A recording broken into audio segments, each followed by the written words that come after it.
नमस्कार, स्वागत है आपका हमारी खास पेशकश भाग्य फल में। मैं आपके साथ हार्दिक दवे। और वास्तुशास्त्र के अनुसार मनी प्लांट का बड़ा महत्व है। मनी प्लांट को हमेशा घर की दक्षिण दिशा में लगाना ठीक होता है। यदि आप इसे दक्षिण पूर्व दिशा में लगाते हैं तो इसके लाभ कई गुना तक बढ़ जाते हैं। इस दिशा को घर का अग्नि कोण माना जाता है और ये वास्तुशास्त्र के हिसाब से अग्नि कोण काफी शुभ होता है। इस स्थान पर लगा हुआ मनी प्लांट हमेशा धन के ज्यादा योग बनाता है। और अगर आप चाहते हैं कि आपके घर में समृद्धि आए, आप चाहते हैं कि आपका घर धन धान्य से भर जाए, तो चलिए इस विषय पर हमें विस्तार से जानकारी देने के लिए आज जुड़ गए हैं ज्योतिष परिषद एवं शोध संस्थान के अध्यक्ष ज्योतिषाचार्य पंडित पुरुषोत्तम गौड़ जी। आचार्य जी, स्वागत है आपका इस कार्यक्रम में। जी धन्यवाद। श्री राम जय राम, जय जय राम, मेरे राम की जय हो। तो आपसे सवाल जवाब का सिलसिला शुरू करें। इससे पहले अपने दर्शकों को बता देते हैं कि अगर उनके मन में कोई शंका है, अगर धन धान्य में कहीं कोई कमी आ रही है, कोई रोड़ा अटक रहा है, कोई सवाल पूछना चाहते हैं, तो आप हमसे सीधे जुड़ सकते हैं अभी लाइव। आप हमारे साथ जुड़कर पंडित जी से अपनी समस्या का हल जान सकते हैं। और अगर कोई उपाय जानने हो तो वो जानने के लिए आपको केवल डायल करने हैं हमारे नंबर। हमारा नंबर है 012071537787। अंग्रेजी में बता देता हूं 0120715377। और इसी के साथ जो दूसरा नंबर है वो है 0120715377। जो दूसरा नंबर है वो आप और नोट कर लीजिए 0120715386। ये वो दो नंबर हैं जो आप डायल कर सकते हैं, हमसे जुड़ सकते हैं। और अगर मन में कोई सवाल हो, अपनी राशि से जुड़ा हुआ कोई सवाल हो, कोई शंका हो, तो पूछ सकते हैं। तो अब हम सीधे रुख करते हैं पुरुषोत्तम गौड़ जी का। सर, ये बताइए कि जिन लोगों को ये लगता है कि मनी प्लांट लगाने से घर में धन धान्य आता है, लेकिन मनी प्लांट घर में लगाने के बाद भी अगर धन वर्षा न हो, मनी प्लांट लगाने के बाद भी घर में समृद्धि न आए, तो ऐसा क्या करें कि जीवन में तरक्की हो, ढेर सारा पैसा भी हो और इतना हो कि न केवल हमारा परिवार खुश रहे बल्कि हम समाज के लिए भी कुछ कर सकें, आसपास जो गरीब हैं उनके लिए भी कुछ कर सकें। देखिए, आप अपने घर में वास्तु को सही नियमों के अनुसार जगह पर कैसे पौधे लगाएं, और कुछ ऐसे पौधों को घर में लाना शुभ माना गया है, उन्हें सही दिशा में लगाने से आपको समृद्धि के साथ तरक्की उन्नति मिलती है। और इसी सलाह के लिए आज आपने पॉइंट रखा, बहुत अच्छा लगा। इस तरह का आपका टॉपिक, आपको बहुत मंगल शुभकामना है। आपको बता दें कि इस दिशा यानी दक्षिण दिशा में मनी प्लांट लगाने से दक्षिण दिशा भगवान गणपति की होती है और गणपति को प्रसन्न करने में ये मदद मिलती है कि पूरब दक्षिण के कोण, अग्नि कोण में आप मनी प्लांट लगाते हैं तो घर की सुख समृद्धि वृद्धि होती है और आर्थिक लाभ होता है। इसके विपरीत मनी प्लांट को कभी घर की उत्तर पूर्व दिशा में नहीं लगाना चाहिए। उत्तर पूर्व दिशा ईशान कोण होती है और वो भगवान शंकर का कोना है जी। भगवान शंकर को दूर दूर तक लक्ष्मी जी से कोई मोह और ऐसा नहीं है, लेकिन गणपति तो लक्ष्मी और सरस्वती के मध्य बैठे हुए हैं। वो तो रिद्धि सिद्धि के दाता, शुभ लाभ के दाता बनकर के बैठे हैं, इसलिए अग्नि कोण में लगाना अत्यधिक शुभ माना गया है जी।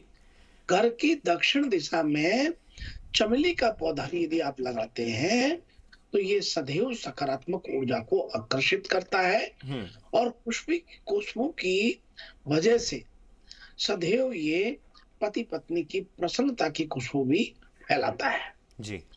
ये दाम्पत्य जीवन में खुशहाली लाने का काम करता है।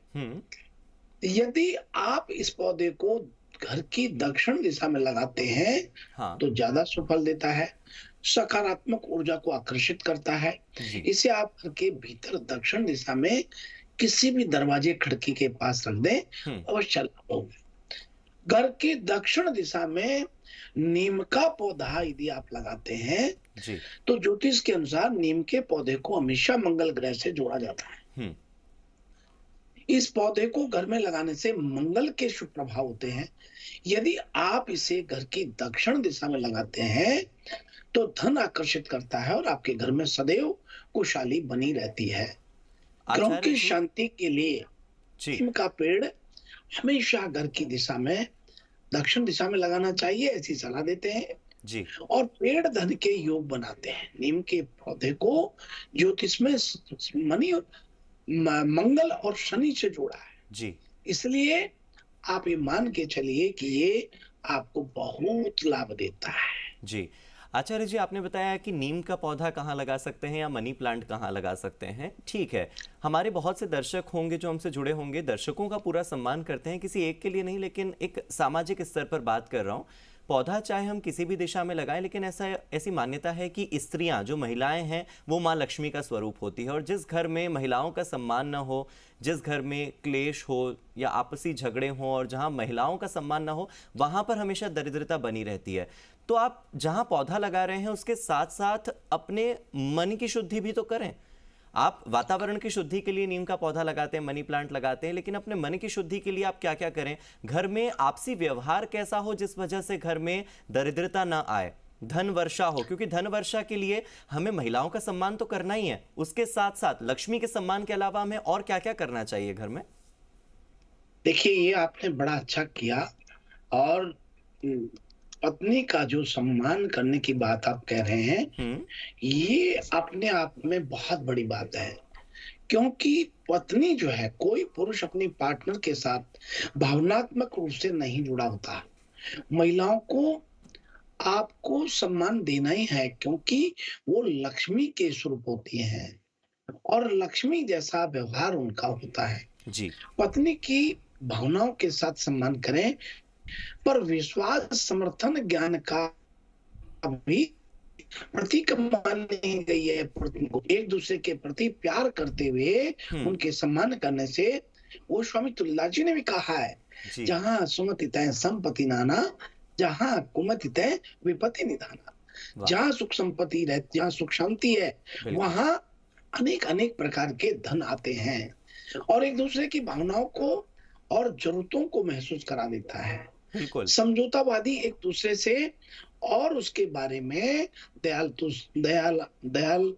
दयालुता से बात करना, एक दूसरे को स्पेस देना, एक दूसरे जी। के हितों को ध्यान रखना, यही प्रेम प्यार आपकी समृद्धि का प्रतीक और बनता है। आचार्य जी, घर के मेहमानों को भी इस बात का एहसास होता है। हम भी जब किसी के घर जाते हैं तो निश्चित तौर पर किसी घर में जाकर अचानक से बहुत अच्छा लगने लगता है, सकारात्मक ऊर्जा आ जाती है। किसी घर में जाते हैं तो अचानक से नकारात्मकता घेरने लगती है, और ये दर्शाता है कि इस घर में क्लेश बहुत ज़्यादा होता है, इस घर में महिलाओं का सम्मान नहीं होता है। और जब इस तरह के घरों में हम जाते हैं तो निश्चित तौर पर धन वर्षा थोड़े समय होती है, लेकिन वो धन उतनी जल्दी हाथ से निकल भी जाता है, हाथ के मैल की तरह धन बहता जाता है। तो अगर धन को पाना है और उसे बनाए रखना है तो कहीं ना कहीं घर का माहौल अच्छा रखना होगा। और आपने जो पौधे लगाने के उपाय बताए हैं उससे भी हमारे दर्शक अगर फॉलो करें तो बहुत काम के हैं। मेरे साथ कुछ कॉलर्स जुड़ गए हैं जो आपसे कुछ सवाल पूछना चाहते हैं। सबसे पहले हम अपने पहले कॉलर का रुख कर लेते हैं।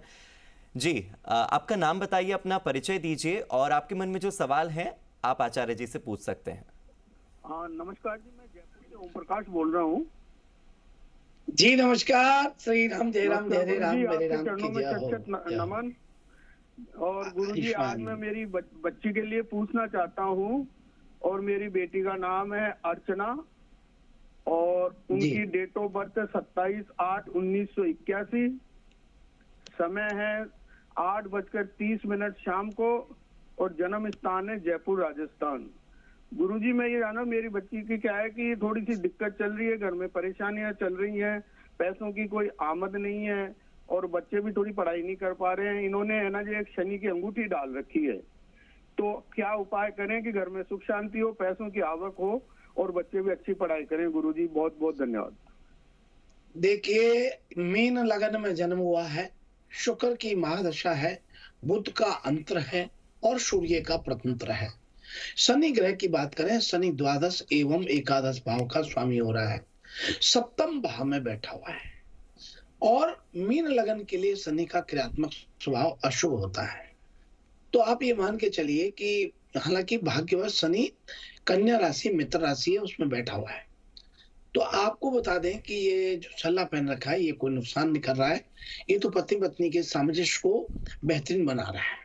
लेकिन यहाँ शुक्र की महादशा है, और शुक्र की महादशा, शुक्र अष्टम तृतीय भाव का मालिक बन के बैठा है, और शुक्र दो के स्थान में बैठा है, सप्तम भाव में बैठा है, अशुभ स्थिति बनाता है। परंतु कर्क राशि में स्थित चंद्रमा से शुक्र का स्वभाव शुभ बनता है। मैं आपको इतना सा कहना चाहूंगा कि आप प्रतिदिन इनसे स्नान आदि के बाद, निवृत्त होने के बाद तुलसी के पौधे को सींचने के लिए कहें, उसके बाद संध्या को दीपक जलाएं और केसर युक्त जल का नियमित रूप से भगवान शिव का अभिषेक करना शुरू करें और शिव मंदिर में घी का दीपक जलाएं। अवश्य इनको लाभ होगा और सब प्रकार से बातें नॉर्मल होंगी। बड़ी बड़ी मंगल शुभकामना। चलिए, बहुत बहुत शुक्रिया हमारे साथ कॉलर जुड़े। हम भी यही उम्मीद करते हैं कि जो आचार्य जी ने आपको उपाय बताया है उसके बाद आपकी बेटी के जीवन में खुशहाली आएगी, उनके घर में धन धान्य भी होगा और इसी के साथ जो बच्चों का पढ़ाई में मन नहीं लगता है वो भी एकाग्र चित्त होंगे। शुभकामनाएं आपको। अब अगले कॉलर का रुख कर लेते हैं। हमारे अगले कॉलर हमारे साथ जुड़ चुके हैं। अपना नाम बताइए, अपना परिचय दीजिए और अपना सवाल रखिए जी। आचार्य जी, आपके चरणों में मेरा सत नमस्कार है। मैं सुरेंद्र बोल रहा हूँ सुजानगढ़ से। आयुष्मान श्री राम, जय राम, जय जय राम, मेरे राम की जय हो।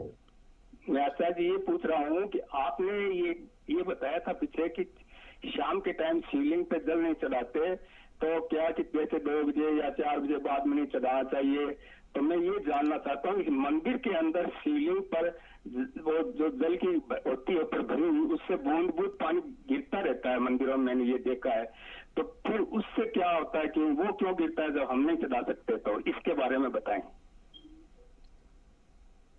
देखिए, आपने प्रश्न बहुत अच्छा किया है और ये प्रश्न बहुत अच्छा इसलिए भी माना जा रहा है कि प्रश्न ये सार्वजनिक है। कहते हैं कि शिवलिंग पर जल चढ़ाने के लिए प्रातःकाल 5 बजे से काफी उत्तम माना गया है। सुबह 5 बजे से लेकर के सुबह 11 बजे तक शिवलिंग पर जल चढ़ाया जाना चाहिए। शाम के वक्त शिवलिंग पर भूल करके भी जल अर्पण नहीं करना चाहिए, और यदि करते हैं तो फिर इसका कई प्रकार के नुकसान होते हैं। अब यहाँ हम बात कर रहे हैं कि भाई शिवलिंग पर जो कौन सी चीज चढ़ाई जानी चाहिए और कौन सी नहीं चढ़ानी चाहिए। लेकिन आपका कहना है कि बूंद बूंद जो गिर रहा है उसका क्या महत्व है। देखिए, इस बात को आप समझिए कि जल जो चढ़ाते हैं भगवान शिव को, ये जल एक तरीके से आप ये मान के चलिए कि हाथ से चढ़ाना वो ठीक है, लेकिन जहां हम ये बूंद बूंद गिराते हैं ये जल अभिषेक के रूप में होता है, इसको शाम को बंद ही कर देना चाहिए। संध्या के समय भगवान का अभिषेक के साथ उनका श्रृंगार होना चाहिए, आरती होनी चाहिए। यानी कि 24 घंटे ही जल आप चढ़ाते रहे, और कोई चढ़ाते हैं तो फिर उसे समझना चाहिए 5 बजे बाद श्रृंगार होता है भगवान का, श्रृंगार करना चाहिए जी। ठीक है, तो हमारे साथ जो कॉलर जुड़े थे मुझे लगता है कि उनकी शंका का समाधान हुआ होगा। और जैसा कि उन्होंने एक सार्वजनिक प्रश्न पूछा है, ये प्रश्न न केवल इनके मन का बल्कि कई लोगों के मन का होगा, तो सभी के मन की शांति हुई होगी। अब हम रुक कर लेते हैं आज के राशिफल का, क्योंकि अब सार्वजनिक सवालों की ही बात है, तो क्यों ना हम सभी दर्शकों को बताएं कि कौन सी राशि के लिए आज का दिन बहुत शुभ रहने वाला है, कौन सी राशि वालों के लिए आज का दिन सामान्य रहने वाला है। पंडित जी, तो आइए हम सबसे प्रथम बात कर लेते हैं मेष राशि से। और मेष राशि के जातकों को आज का दिन बहुत शुभ रहने वाला है। परिवार में सुख और धन की वृद्धि होगी। नौकरी में आज प्रमोशन के योग बन रहे हैं।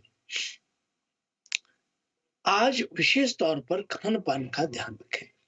सेहत तो अच्छी रहेगी, शरीर में ऊर्जा रहने के कारण आप अपने सभी रुके हुए कार्यों को पूरा करेंगे। जीवन को लेकर कोई कठोर फैसला आज आप कर सकते हैं। और भाई अब बात कर रहे हैं वृषभ राशि वाले लोगों के लिए। आज का दिन बहुत उत्तम रहने वाला है। कारोबार में लाभ प्राप्ति के संयोग बन रहे हैं। आर्थिक निवेश फायदेमंद रहेगा। धन संबंधित कार्य पूरे हो रहे हैं। मानसिक शांति की तलाश में आध्यात्म से जुड़ने का मौका आज आपको प्राप्त हो रहा है। सेहत में सुधार आने की संभावना है। और भाई इसी क्रम में आगे बढ़ते हुए बात कर रहे हैं मिथुन राशि वाले लोगों के लिए। आज का दिन मिला जुला रहेगा। धन प्राप्ति के योग बन रहे हैं, लेकिन अनावश्यक खर्चों की भी अधिकता बनी रहेगी। खराब सेहत की वजह से आप अपने जरूरी कामों को नहीं कर पाएंगे, इसलिए अपने शरीर को आराम दें, जिससे आप तरोताजा महसूस कर पाए। जीवन शैली और रहन सहन में बदलने की कोशिश करें। कारोबारी हालात आशाजनक रहेंगे और जीवन साथी के साथ आज समय बहुत उत्तम रहने वाला है। और भाई हम बात कर रहे हैं कर्क राशि वाले लोगों के लिए। आज का दिन सामान्य रहेगा। आर्थिक लाभ के योग बन रहे हैं। कारोबार में कोई नई योजनाओं की शुरुआत हो सकती है। अच्छी दिनचर्या की वजह से अपने स्वास्थ्य में सुधार आएगा, लेकिन बाहर का खाना खाने से आपको आज बचना चाहिए। अपने काम करने के तरीके में बदलाव लाए, वरना नुकसान हो सकता है। घर की सजावट पर भारी संख्या में आप पैसा खर्च करने की सोच सकते हैं। और भाई हम बात कर रहे हैं सिंह राशि वाले लोगों के लिए। आज का दिन मिला जुला रहने वाला है। कारोबार में लाभ होगा। समाज में यश मान और सम्मान में बढ़ोतरी होगी। सरकारी कार्यों में सफलता मिलेगी, लेकिन लोगों का व्यवहार आपके लिए निराशाजनक रहेगा। खान पान का ध्यान रखना होगा, वरना पाचन क्रिया खराब हो सकती है, जिसके कारण पूरे दिन मन खराब रहेगा। जीवन साथी की सेहत भी चिंता का विषय बन सकता है। और भाई हम बात कर रहे हैं कन्या राशि वाले लोगों के लिए।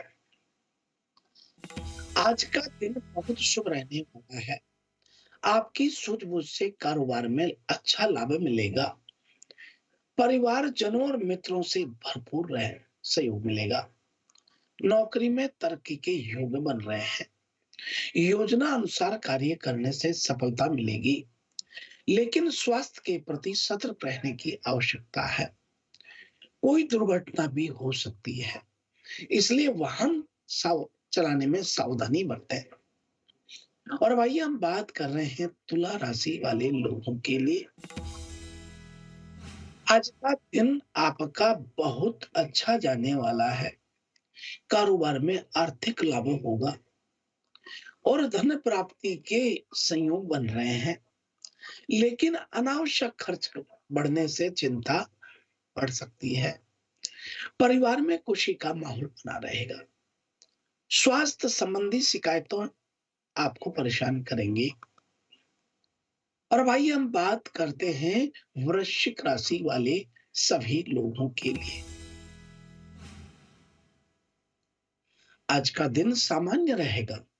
अपने करियर को लेकर चिंतित रहेंगे, लेकिन पारिवारिक जिम्मेदारियां का निर्वाह बखूबी से कर लेंगे। सिर दर्द की समस्या परेशान कर सकती है। बिना कारण ही मन बेचैन रहने वाला है। और भाई हम बात कर रहे हैं धनु राशि वाले लोगों के लिए। आज आपको बहुत सूझबूझ से निर्णय लेने होंगे। कारोबार में तो अच्छा मुनाफा हो रहा है, पर आकस्मिक धन लाभ के संयोग भी बन रहे हैं। अनावश्यक व्यर्थ खर्चों की अधिकता बनी रहेगी, जिससे परिवार में कलह हो सकते हैं। वाणी पर नियंत्रण रखना होगा। किसी खास दोस्त की तबीयत अचानक से खराब होने से मन उदास रहेगा। और अब आइए हम बात कर रहे हैं मकर राशि वाले लोगों के लिए। आज का दिन बहुत अच्छा रहने वाला है। कारोबार में आर्थिक लाभ के प्रबल योग बन रहे हैं। सामाजिक कार्यों में सुयश मिलेगा और समाज में प्रतिष्ठा का प्रभाव की बढ़ोतरी होगी। कार्यस्थल पर कोई नई योजना शुरू कर सकते हैं, जिसकी सभी चर्चा करेंगे। स्वास्थ्य को लेकर सतर्क रहें और खान पान पर ध्यान दें। और अब बात कर रहे हैं कुंभ राशि वाले सभी दर्शकों के लिए। आज का दिन मिला जुला रहने वाला है।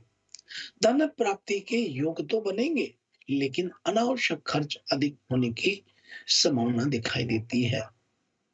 नौकरी में तरक्की मिल सकती है। कार्यभार की अधिकता रहेगी। मित्रों का सहयोग भरपूर मिलेगा।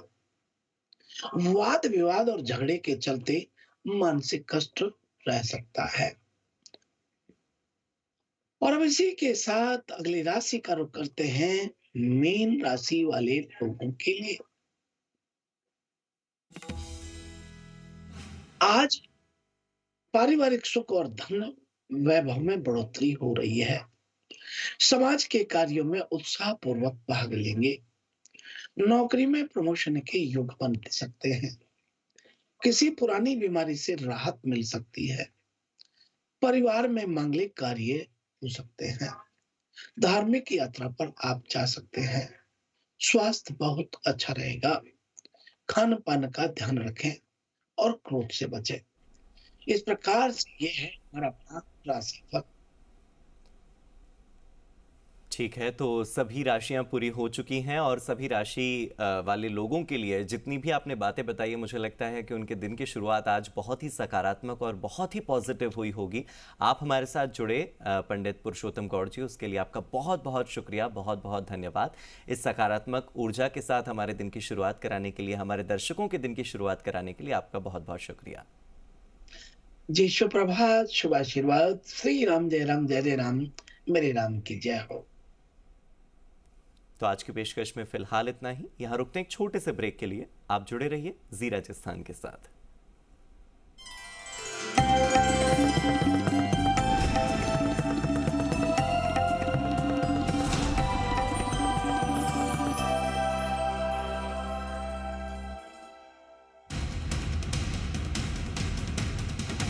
चुनावी मौसम में रेवड़ियों की बहार, आपके मुद्दे, नेताओं के जवाब, जनता के बेबाक बोल।